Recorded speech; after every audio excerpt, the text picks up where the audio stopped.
Taylor Swift's surprise endorsement of Vice President Kamala Harris following last night's debate may be dominating the headlines this morning, but the vice president has also enjoyed a boost in support from an unlikely place in recent weeks. Republicans ranging from former Trump staffers to former Vice President Dick Cheney have all thrown their support behind Harris as they look to distance themselves from Trump. Joining me now, former advisor to Vice President Mike Pence, Olivia Troye. She's part of Republicans for Harris, attended the debate last night and was a guest of the Harris campaign, if I'm correct there. What did you think? How do you think she handled herself? I mean, one of the things we were talking about earlier is the mics were muted, but the facial expressions were not. And Kamala Harris was putting her facial expressions to use when Trump was saying all sorts of things. Yeah, I felt like, when she was reacting, I felt like she was reacting like the rest of us in the audience were reacting, because we were all kind of having this sort of reaction of some of the things that he was saying. And quite frankly, I had a lot of disbelief on some of the things he said on the world stage. And I was picturing world leaders around the globe just watching this develop and sort of being in shock over it. Yeah, and I want to play this. You expressed concern about Trump's affinity for dictators. We saw Kamala Harris say that last night. He mentioned Viktor Orban, the Hungarian autocrat, multiple times last night. And then he said this about Ukraine. Let's watch this. Do you want Ukraine to win this war? I want the war to stop. I want to save lives that are being uselessly, people being killed by the millions. It's the millions. It's so much worse than the numbers that you're getting, which are fake numbers. Just to clarify in the question, do you believe it's in the U.S. best interest for Ukraine to win this war, yes or no? I think it's the U.S. best interest to get this war finished and just get it done. Olivia, you were a national security advisor to Vice President Pence. How concerned are you that Trump could not give a straight answer there? No, that's incredibly alarming. And what that tells me is he did not want to go against Putin. That's the message to the American people in the world right there. And when I look at him, I mean, he verified for us that those are his alliances and his loyalties are to dictators around the world, right? To Putin and Viktor Orban. He talked about Viktor Orban, I think, in his response, like the entire time in a minute. I mean, I think that shows the world that that's who he's mentioning. He didn't mention any other world leader while on the stage, right? He didn't laud anyone else.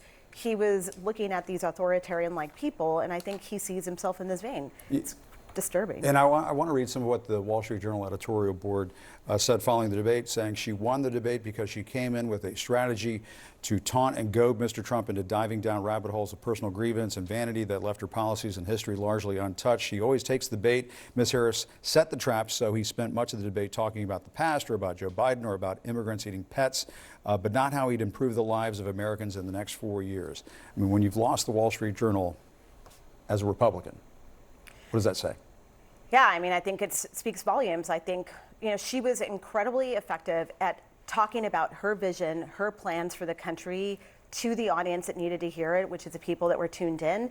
But she was also incredibly effective of just giving him enough rope, right? I mean, go ahead, just let him talk. And I just kept saying, just keep letting him talk, and he'll just portray himself to be what he is. I just say, think about having to work in the White House with him, because that's what it was like every single day.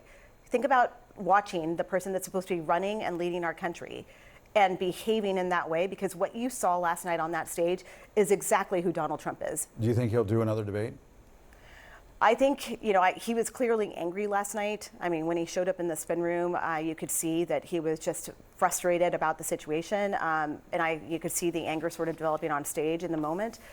I think that's TBD, to be honest. Yeah, but we'll see what the poll numbers say, because that might drive a lot of this. If he sees the poll numbers dip, he may want to do another debate. Olivia, stay with me. My panel is back for more on the showdown last night. And Brian Lanza and Alencia Johnson are back with me. And Brian, let me go back to you. Do you want Donald Trump to do another debate?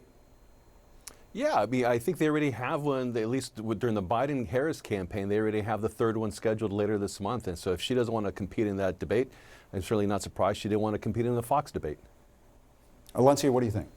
Well, I mean, I think there's history with Fox News not being able to actually fact check Donald Trump, so I can understand that. But Vice President Harris and the campaign said last night that they are ready for the second debate whenever Donald Trump will agree to it. It's clear, thank you, Olivia, for your point, that he was really upset, which is why he ran to the spin room to try to create and control a narrative. But I actually don't think it helped. I think it harmed him even more. And Vice President Harris was quite disruptive on that stage and disrupting the way in which he always tries to dominate women, right?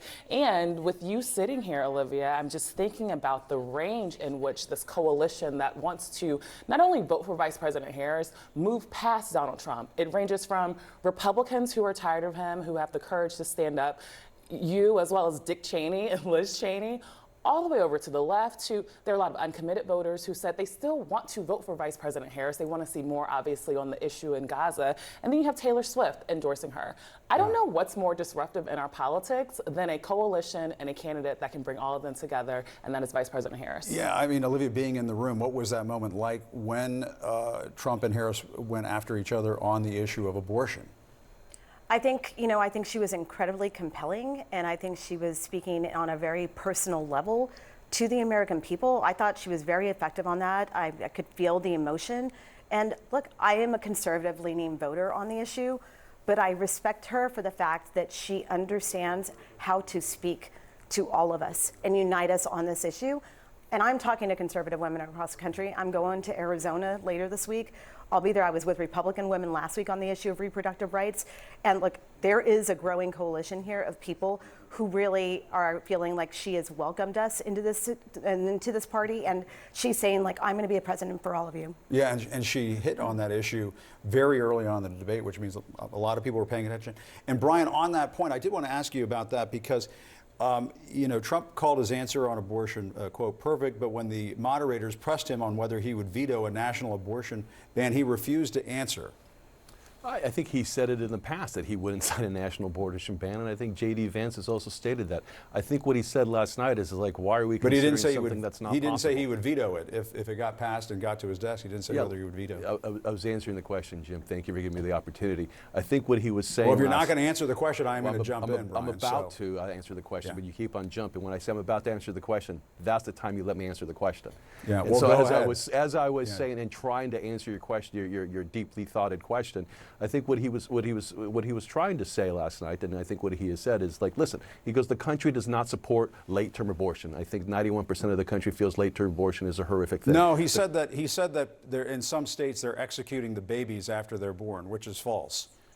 So.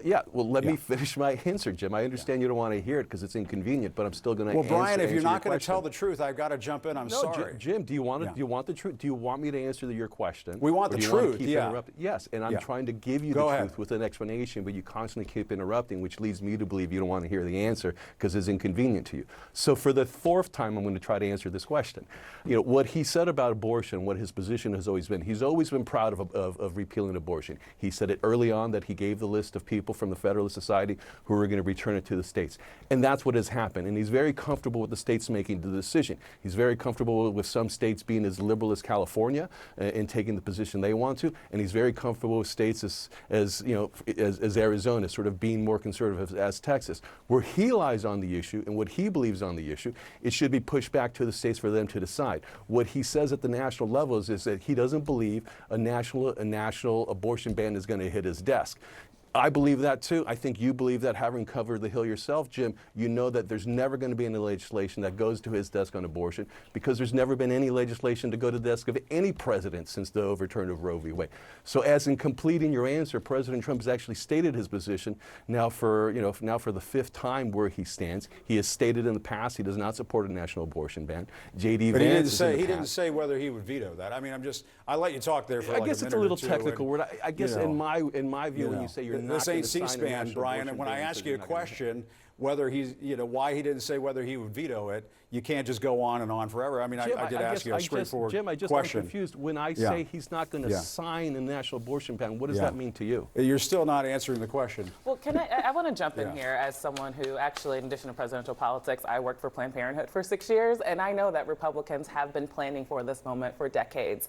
And of course, they're not going to introduce a national abortion ban while President Biden is in the White House. But as soon as Donald Trump, if he had the chance to be be in the White House, they would propose it. And Donald Trump has only tried to moderate his position on abortion because it has been a losing issue since the 2022 midterms in blue states as well as red states. And so women voters, Democrat, Independent, and Republican voters know very clearly where Donald Trump stands. He threw his vice president candidate under the bus. He will sign a national abortion ban, and that's why women are galvanizing across the country. Olivia? Yeah, I'm going to agree. And look, the devil's in the details. All you have to look at the plans in Project 2025. It's very clear how controlling they want to be when it comes to reproduction. And to me, it's appalling when you read the text on that, and it says, it refers to monitoring miscarriages and abortions across the country. That is extra level government overreach. I mean, that is not traditional Republican platform values of limited government. Let's be clear about that.